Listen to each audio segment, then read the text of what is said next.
Ops! Kamusta mga bossing? Kamusta kayo? Kamusta tayong lahat? Etong camera ko nga pala, GoPro Hero 8. Yung nagtatanong ng camera ko. Marami kasi nagtatanong kada upload ko. Tatanong sila boss, anong camera mo? Sir, anong camera mo? Linaw sir ah.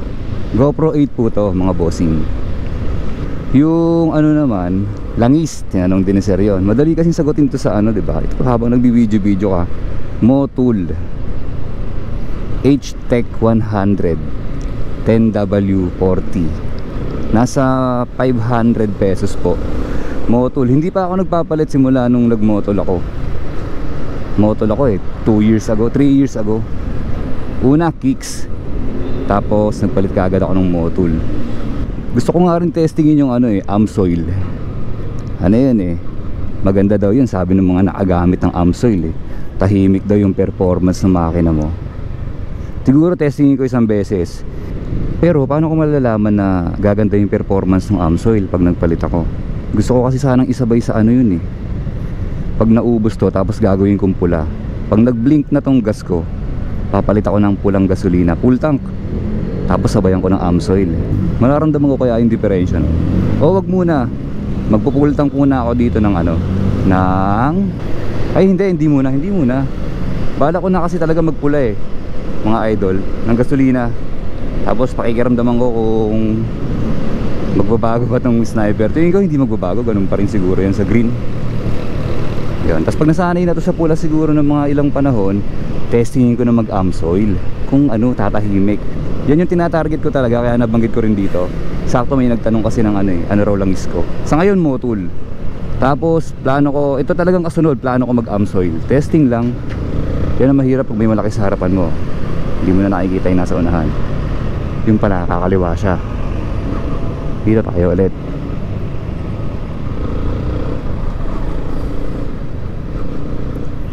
Ganun lang, hindi naman problema yun. Yung may mga malalaki sa harapan na ganyan, obligasyon natin na iwasan yan. Pag mga biglaan, yun, alisto ka na sa paligid mo, iwas ka dyan sa mga malalaki. Yun yung plano ko. Testingin ko muna magpula dito. Tapos next, AMSOIL na langis. Sana magbago, kasi tahimik to sabi nila eh. Testingin ko yun.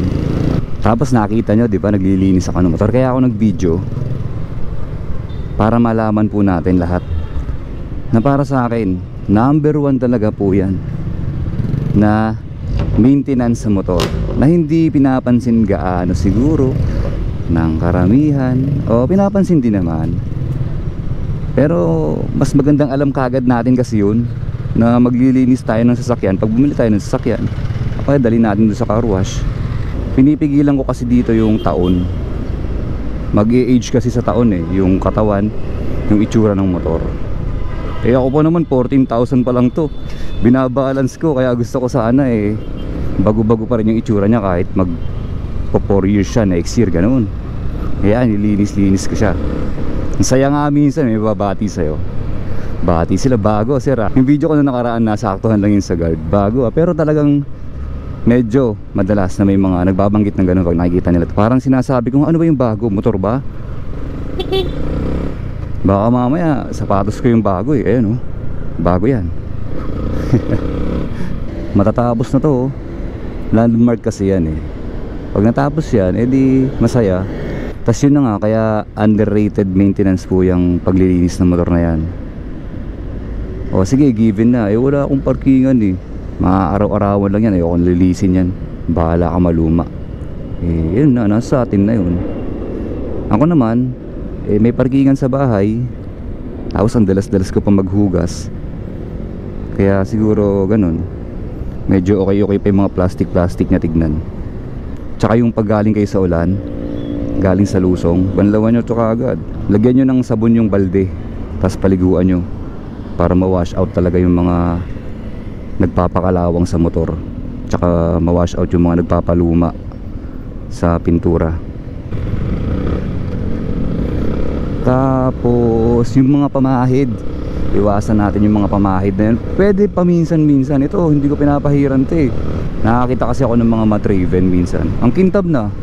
Siguro kakapunas sila ng madiin pag nagwa-washing sila, o kaya yung kakapahid nila ng mga pampaitim. Eh ako mine-maintain ko kasi yung mat na ito. Kahit sabihin mong bumagsak na to, nabilihan ko na ng panel to eh. Ito, itong kaliwa bago na yan. Wala na yung ginawa ko ditong diskarte, tinanggal ko na yun. Yung nagtatanong sa remedyo sa ganon, wag na, bumili ka na lang ng panel, bossing. Yun lang naman, washing.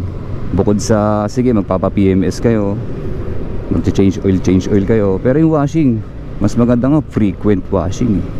In-English ko pa para akong tanga, no? Hindi, madalas lang. Dalas-dalasan nyo yung paghuhugas nyo ng motor para nakikita nyo rin baka may laglag na ng mga bagay-bagay dyan, tornilyo, di ba? Ayun, punas-punas lang tayo ng motor, huwag tayong tamarin. Madali lang naman, di ba? Nakita nyo yung ginawa ko. Pwesto muna ako dito sa dulo kasi alam ko may mga shoutout eh. Mag-i-screenshot lang ako dito saglit. Eto, shoutout kay Revin Paul, ride safe sa'yo, bossing.